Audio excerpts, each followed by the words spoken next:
ভারতের হিমাচল প্রদেশের মান্ডি লোকসভা কেন্দ্রের বিজেপি প্রার্থী বলিউড অভিনেত্রী কঙ্গনা রানাউত পুরোদমে নিজের লোকসভা কেন্দ্রে প্রচার চালাচ্ছেন তিনি। তবে নির্বাচনী প্রচারণার চেয়ে যেন জ্ঞান দেবী হয়ে ঘুরছেন এ নায়িকা। ভোট না চেয়ে বরং জীবনযাপনের নতুন পদ্ধতি শেখাচ্ছেন তিনি ভোটারদের। আর এ কারণে আবারও ঠাট্টা তামাশার কবলে এই নায়িকা। সম্প্রতি ভোট প্রচারে কিন্নর যান তিনি। সেখানে হিমাচলের পোশাক ও টুপি পরে বেশ কিছু ছবি তোলেন।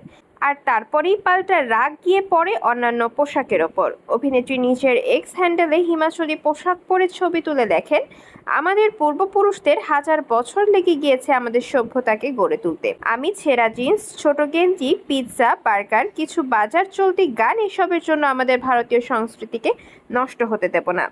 মোট কথা, যেন ভারতীয় সভ্যতা রক্ষায় মরিয়া হয়ে গেছেন কঙ্গনা। সেই কারণে ছেঁড়া জিন্স থেকে ছোট টপ পরা কিংবা পিৎজা বার্গার না খাওয়ার নিদান দিচ্ছেন অভিনেত্রী। শুধু তাই নয়, মানুষ কি খাবেন, কি পরবেন, কেমন ভাবে পরবেন, এসব বলে বেড়াচ্ছেন কঙ্গনা। এছাড়াও কি করবেন বা কোনটা করবেন না, এসব একের পর এক জানান দিচ্ছেন তিনি। তারপর থেকেই নায়িকার পুরনো ছবি ছড়িয়ে পড়ে এক্সে।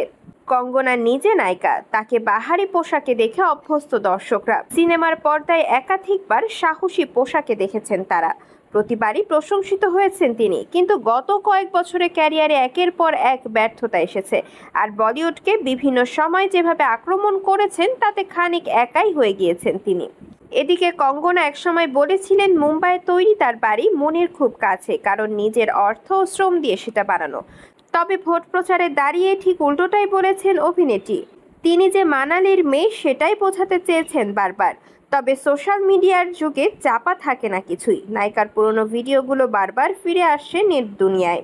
টুইটারে নায়িকার পুরনো ছবি নিয়ে শুধু হইচই হচ্ছে না, বরং অনেকেই কঙ্গনাকে ভণ্ড বলে হাসি ঠাট্টাও করছেন।